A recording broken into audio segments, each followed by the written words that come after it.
하지만 세비야의 이발사의 소극적 방어적 웃음은 피가로의 결혼 후에서 적극적 공세적으로 바뀐다.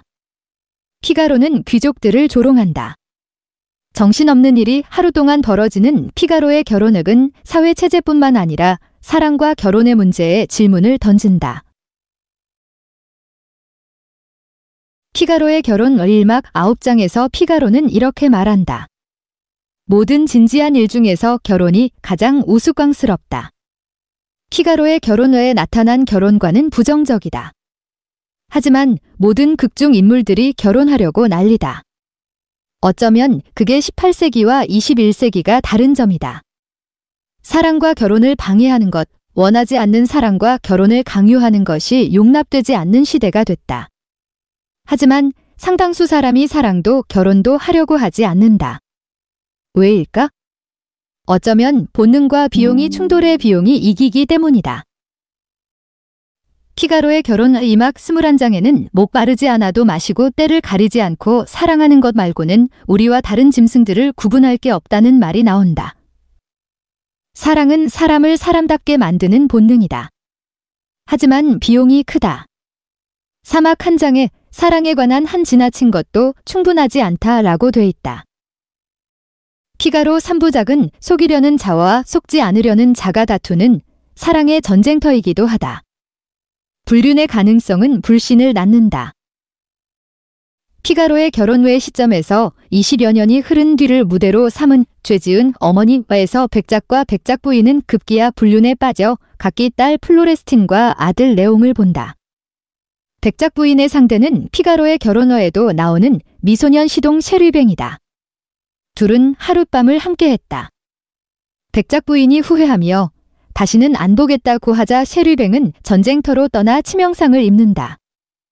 문제는 플로레스틴과 레옹이 사랑에 빠진다는 것. 피가로는 이번에도 기기묘묘한 수를 써서 둘이 결혼할 수 있는 길을 튼다. 죄지은 어머니에는 얄궂게도 모럴 드라마 드레인 모렐이라는 부제가 달려있다.